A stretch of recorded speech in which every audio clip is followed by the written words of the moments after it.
like to start with one of my favorite chants. I will go slowly, so it goes like this. Ain't no power like the power of the people, cause the power of the people don't stop. Say what? Ain't no power like the power of the people, cause the power of the people don't stop. Say what? Ain't no power like the power of the people, cause the power of the people don't stop. Say what? Ain't no power like the power of the people, cause the power of the people don't stop. Say what? Thank you, everyone. Good afternoon, everyone. My name is Giovanna Castaneda. I am a youth leader here at Make the Road, New Jersey, and a high school senior at Alexander Academy here in Elizabeth, my hometown. Woo! Buenos días a todos. Y bienvenidos a Hacemos el Camino Nueva Jersey. Mi nombre es Giovanna Castañeda. I want to welcome you to our home here at Make the Road, New Jersey. We build the power of immigrant and working class communities to achieve dignity and respect. This summer, I spent 10 weeks canvassing throughout the state with teen workers like me, talking to thousands of New Jerseyans onto why the minimum wage should be $15 an hour. Woo!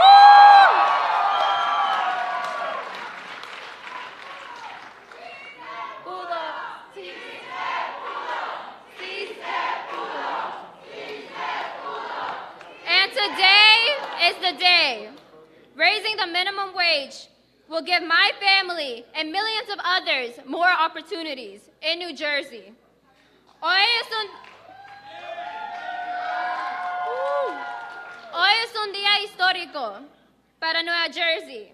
Hoy se va a firmar la ley para subir el salario mínimo a $15 la hora. Este es un gran logro para Nueva Jersey y para 1 millón de trabajadores que van a beneficiar. A huge welcome to Speaker Coughlin. Woo!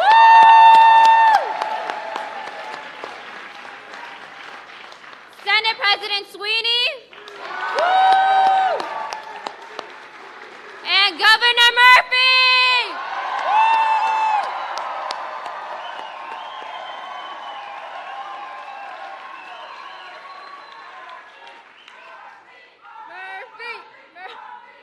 Thank you all for your leadership. And an applause for all the workers, all the advocates, and community leaders who have fought so hard to make this day possible. Woo! ¡Se puede! ¡Se puede! ¡Se pudo! I would now like to introduce Brian Kulas, who will introduce the governor.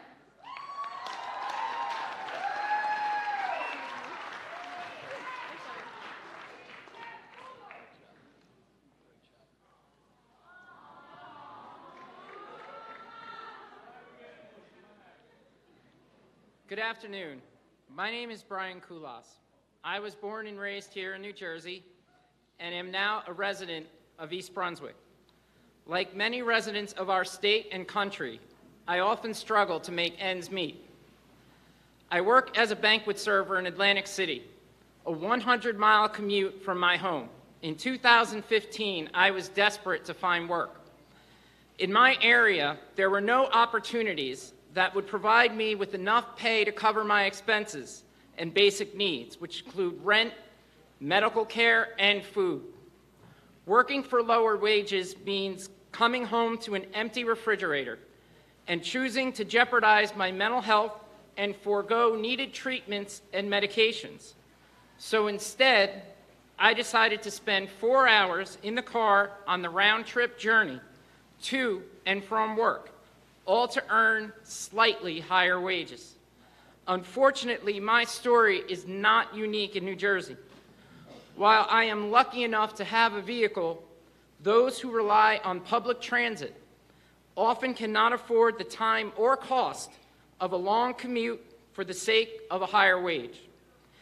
But even with a car, it isn't easy to live paycheck to paycheck.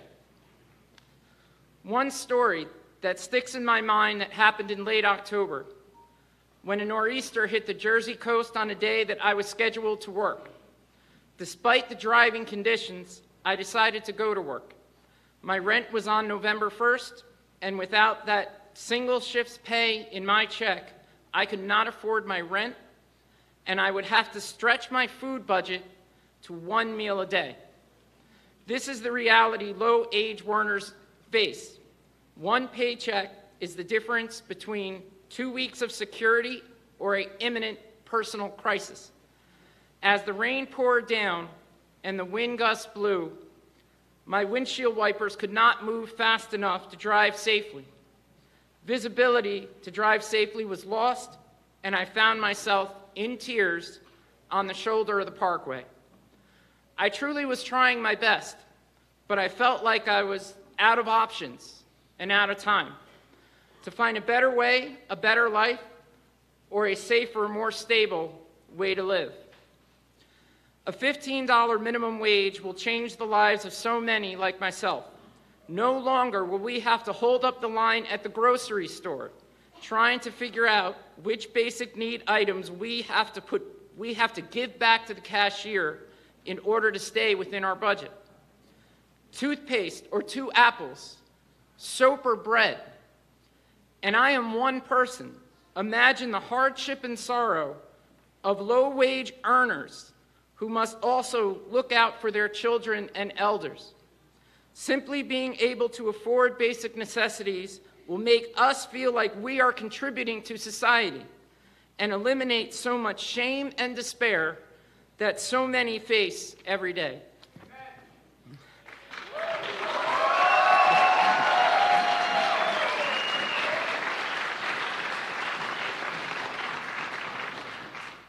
Because of this legislation, I will be able to work locally and know that I will be guaranteed a living wage that will cover my expenses. This bill offers those on low-income budgets the freedoms and liberation that come with financial burdens and reduced and daily life is manageable. The opportunity to not only pay our priority expenses but have money in our pockets to spend with friends and family at a pizzeria and the movies. It is a new day. It is a new time.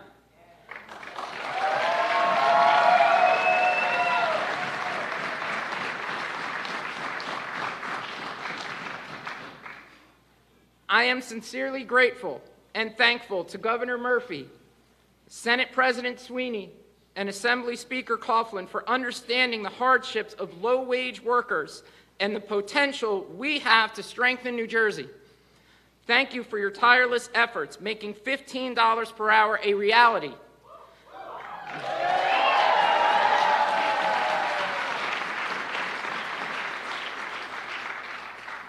I also want to thank advocates like the Raise New Jersey Coalition,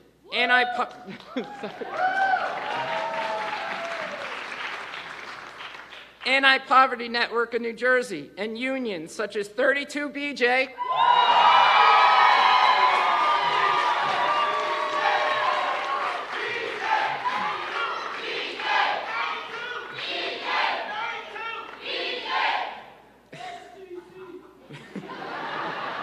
as HTC, absolutely.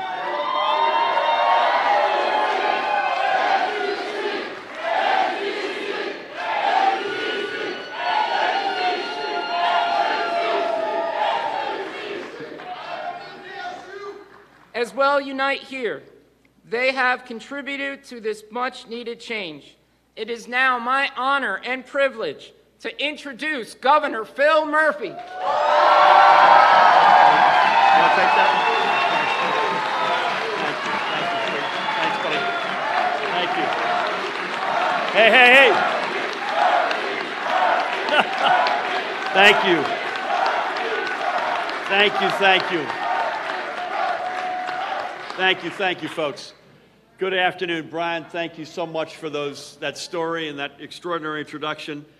Before we get on with the program, I want us all to take a moment to remember a tremendous advocate and champion for equality who we lost last night, Babs Sipperstein. At her blessed core, she was a mom, a grandmother, a small business owner. Literally not 2 weeks ago, she was on hard with Tammy and me about understanding exactly how this minimum wage was going to be phased in. And in the long and proud history of New Jersey's LGBTQ community, few voices spoke with the power and passion of Babs. She was a good friend and mentor to Tammy, to me, and to so many here today, and was never shy to push us to open our hearts and minds and to move our thinking ever forward. Just a few days ago, ironically, a law enacted in her name took effect, providing transgender New Jerseyans the ability to have a birth certificate that matches who they are and allows them to live with the dignity they deserved. I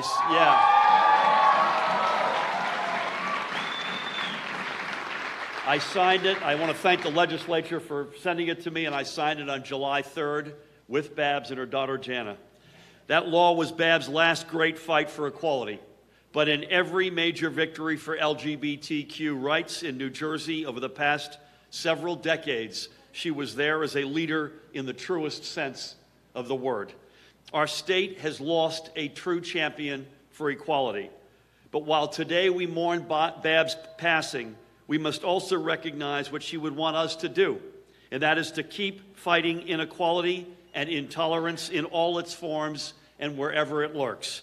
And as we continue that fight, we will also always feel her presence. God bless you, Babs.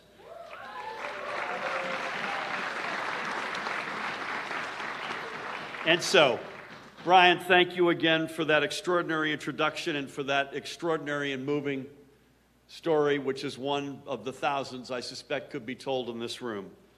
Giovanna, thank you for your words.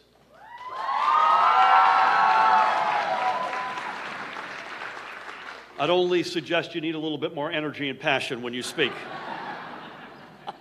Thank you both for all you have done to get us to today.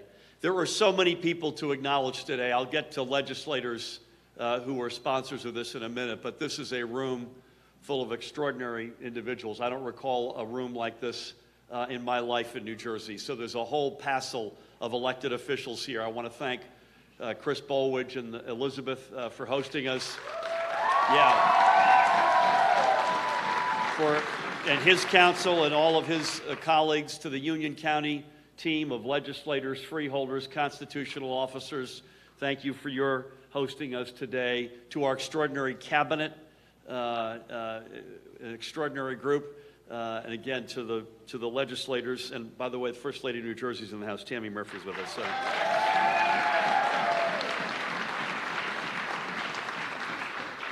And not just any legislators, it's a murderer's row. It's a lineup. It's led by Governor Cody down there. I see you down there, Governor. Yeah, it's a heck of a lineup. It is a great day to make some history for New Jersey's working families, and that's just what we're going to do.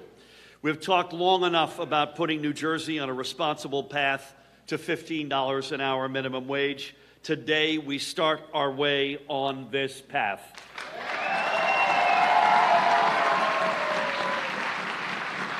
Today, we make our economy both fairer and stronger. I am so honored, in particular, not just the legislators and electeds and all the other distinguished guests. I'm so honored to be here with so many of the advocates who have led the fight for 15. And again, the legislators who proudly put their names in this bill, and the members of our team who will ensure that workers get paid their fair wages. And I want to shout out two of our cabinet, led by our extraordinary Lieutenant Governor, Sheila Oliver.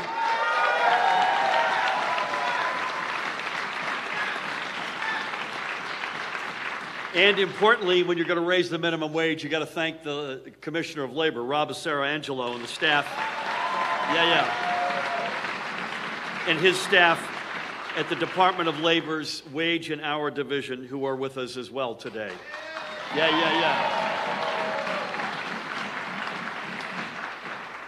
And as honored as I am, I'm even more honored to be surrounded by families who now will have their hard work rewarded by a fair and growing wage and the opportunity to join the middle class. those who will be able to better provide for themselves and their families, and those who will now be full partners in our state's economic resurgence. Today, our minimum wage stands at $8.85 an hour. On July 1st, for hundreds of thousands of full-time working New Jerseyans, it will rise to $10 an hour.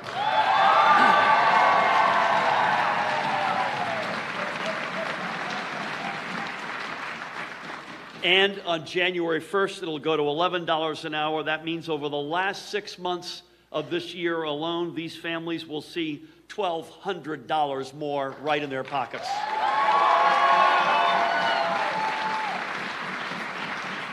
And then each successive January 1st till the year 2024, and an ever-increasing number of families will see an extra $2,100 in their paychecks each year as the wages rise by $1 a year each January.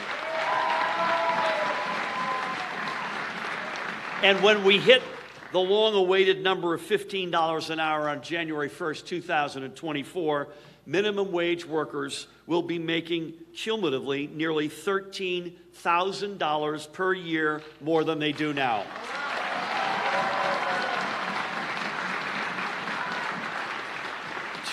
Two weeks ago, the New York Times asked residents of Trenton what this will mean. They said it'll mean peace of mind to make the rent. A business owner said it will mean more customers. One father said he would use his raise to take his son bowling and to the movies and to buy him a pizza. And he said, and I quote him, "It's good for my boy. It's about time." Amen. It is about time. Amen. It is about time. It is about making New Jersey more affordable. This is a huge step forward for more than 1.2 million workers to be able to more capably provide for themselves and for their families. It is also good, by the way, for that bowling alley, for that movie theater, and for that pizzeria.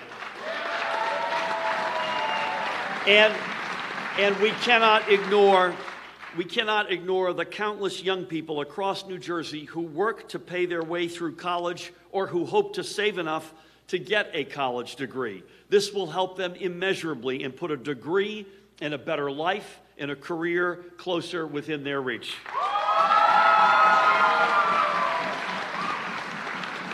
Our ability to do this would not have been possible without the commitment of Senate President Steve Sweeney and Assembly Speaker Craig Coughlin. In fact, our very first event together after my election with Congressman Donald Norcross, who was fighting to get a $15 federal minimum wage, was about raising the wage. And again, I thank them for their partnership to get it done. By the way, I haven't mentioned them, but I have to mention, speaking of Donald Norcross, we have two extraordinary congressmen with us tonight. The singular Frank Pallone and Tom Malinowski are in the House.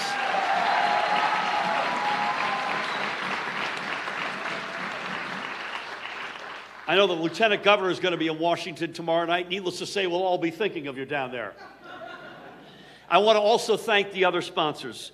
Assemblywomen Cleopatra Tucker, Cleo Warrior, Brittany Timberlake, Gabby Mosquera, and Angela McKnight. And Assemblymen Joe Egan, Dan Benson, Paul Moriarty, and Tom Giblin. I also have to give a shout out. I think, Joe Vitale, you had the original minimum wage bill back in the day, in the 19th century. Thank you, Joe, for your leadership. And I want to also give Nellie Poe and Shavonda Sumter a shout out for their leadership on tipped minimum wage. I thank the terrific advocates whose fire in this fight never died, the entire Raise the Wage Coalition, including New Jersey working families. Make the road, New Jersey.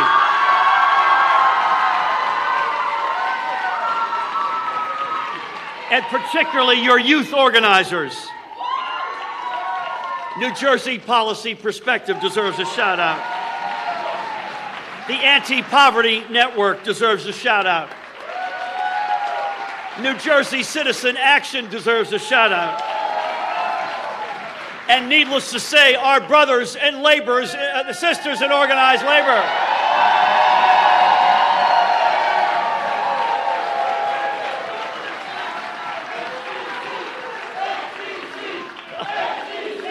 Easy, easy.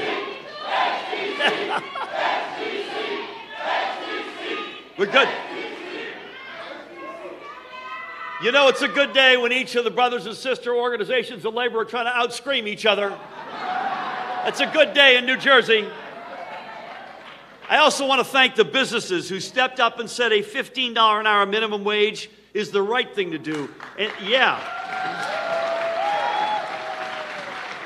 and the New Jersey Sustainable Business Council for their efforts. Together, all of us, we are doing the right thing for our state and its families. Together, we are making New Jersey a national model for the responsible, progressive economic policies that our country needs. In New Jersey, we have won the fight for 15, but we will never stop fighting for fairness for all of our working families. Thank you all. It is now It is now my distinct honor to introduce the singular, the one and only, our Lieutenant Governor, Sheila Oliver. Great job, man. Thank you. Thank you. Good afternoon. Good afternoon. You know, sitting here, I was reminded back when I was 13, and we read a book called A Tale of Two Cities. And many of you know I always speak of this book. It was a book about the French Revolution, those who had and those who had not. And a queen who lived in a castle said to the court, well, if the people have no bread, then let them eat cake. At age 13, I understood the economic reality of countries and nations and societies. I learned that we must always walk in the other person's shoes. When I went to the State Assembly in 2004, I asked Speaker Roberts to appoint me to the Labor Committee. One of the first bills that we heard, 2004, was to raise the minimum wage. I shall never forget a business owner stepping to the mic, telling us that if we raised the minimum wage, she would not be able to keep her second vacation home. I also heard one of my colleagues from the other side of the aisle say to me, well, if people wanted a higher minimum wage, they should go to law school like he did. We have been fighting literally for 15, 16 years in the State House to raise the minimum wage to a wage that people can move their lives forward.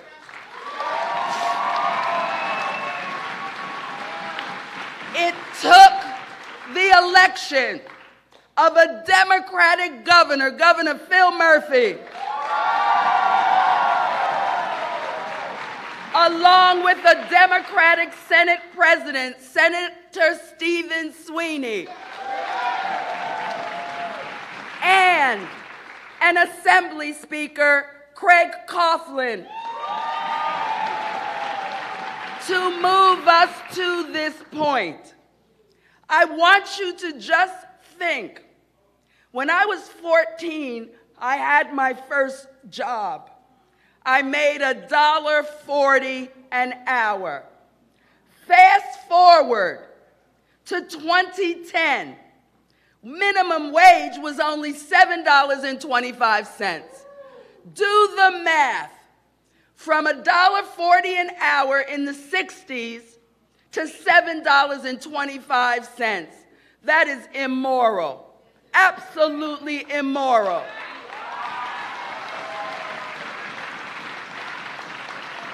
But now we are on a trajectory to help people pay their bills. I know what it's like to have to juggle car insurance payment, car note, that credit card bill, and children's tuition, and the things that children need to go to school, the Halloween costumes, the Christmas gifts. You've been making these tough decisions for far too long in New Jersey.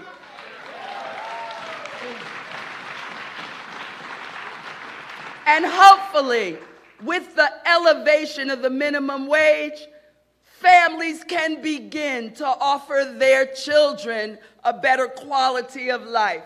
And I want to thank my colleagues in both the Assembly and the Senate for hanging in there with their leadership and doing the right thing on behalf of the people of New Jersey. Now, I'm going to close with this. As I look at the SEIU regalia over there, I am reminded of the late Gail Muhammad. Gail fought for cafeteria workers for years. And one of the things that Gail would always say, if we fight, we win.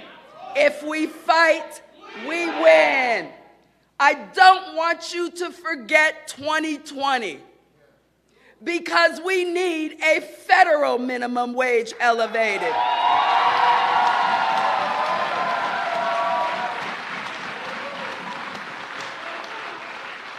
There are people around the country making $5.15 an hour, making subhuman types of wages. In 2020, pay attention. Let us fight to win. Let's make sure we hit the streets and elect a Democratic president who's going to lead us, who is going to lead us to a $15 minimum wage all across this country. Thank you.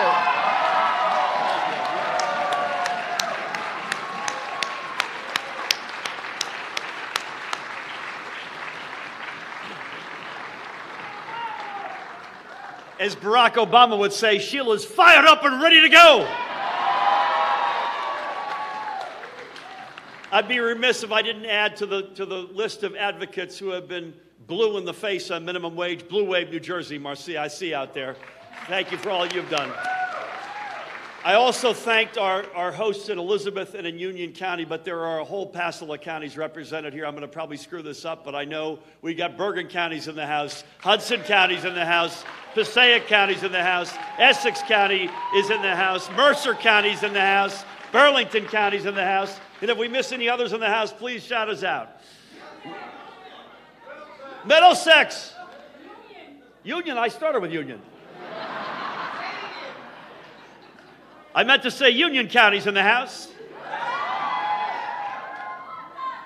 Big day for the word union, I might add. You know what? It takes a village to get something like this done. Easier said than done, and you can't do it alone, no matter how good your intentions are. And I know I speak on behalf of Sheila and our administration when we have to tip our cap to the legislative leaders. And I'd like to ask right now to come on up and say a few words, the Speaker of the General Assembly and a champion for $15 and so much else, Craig Coughlin's in the House.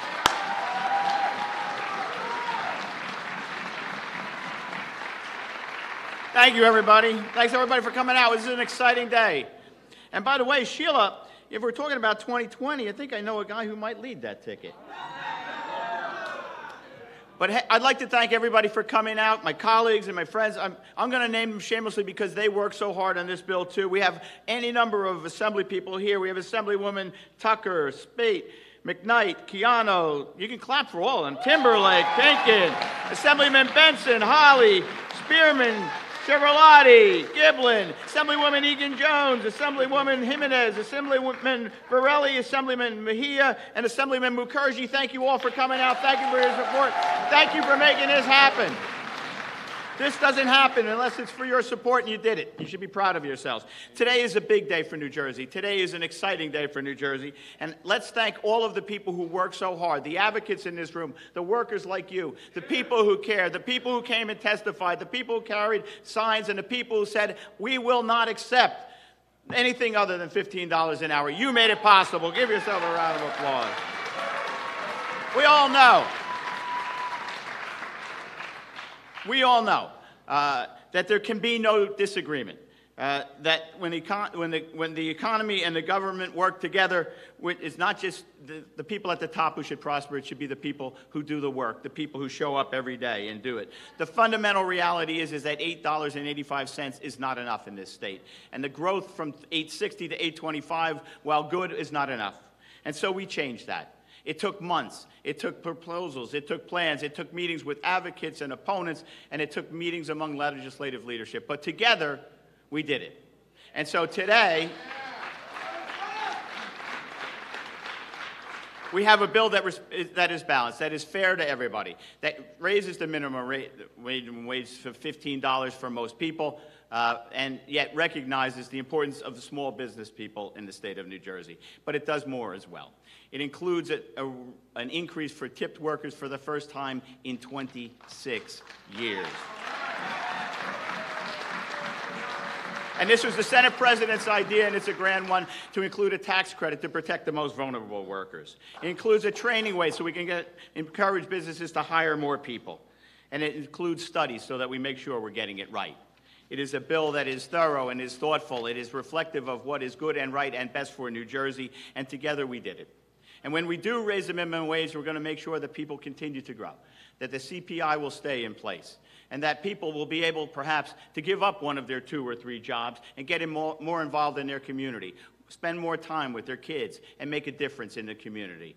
We did it. We did it because of you. I can't thank you enough. I have to tell you, we passed the bill on my birthday, and I got to tell you, giving 1 million people a raise on your birthday is the best gift you could ever have. So thank you all. Thank you very much. It is my privilege to introduce our Senate President, my dear friend, Stephen Sweeney. I'm going to say one thing.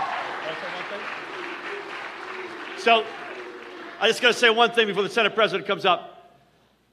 In addition to thanking him again and Craig for their leadership on this, and we got this done together. This was a team effort. Gloucester County is in the house. Ladies and gentlemen, the Senate President, Steve Sweeney.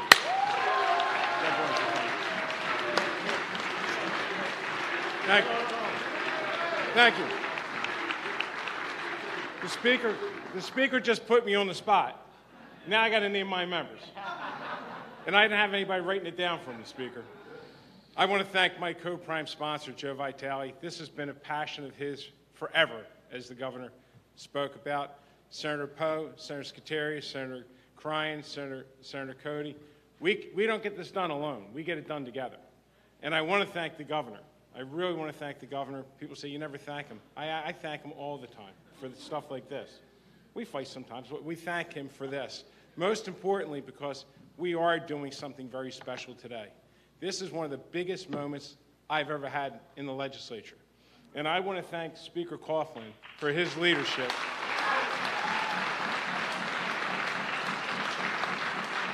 Because, you know, at one time they said, you know, 3 Irish guys, they're going to get along perfectly.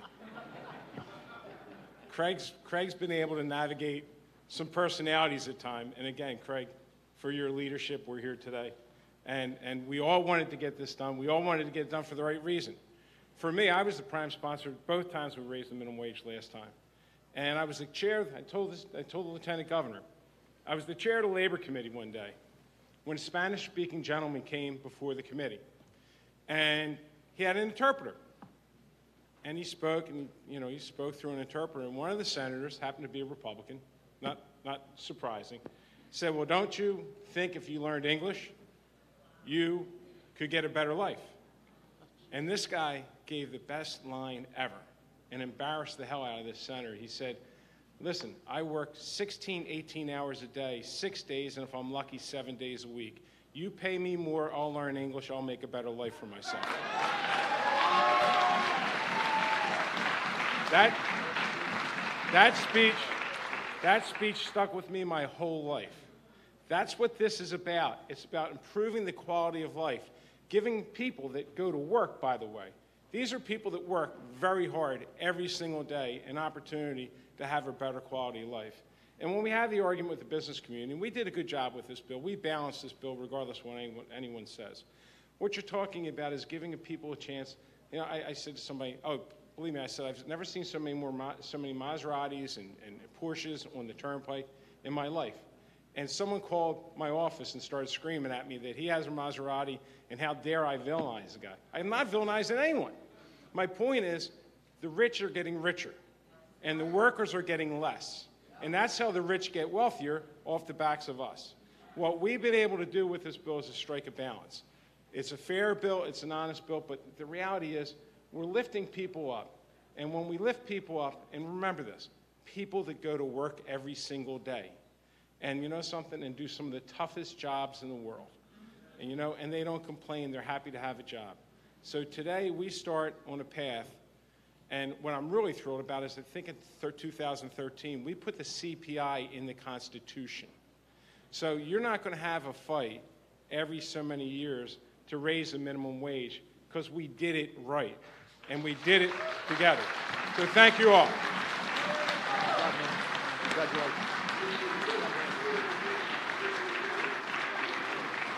Okay, you ready? We got one more thing to do. That's to go down and sign this bill so it's the law of the land.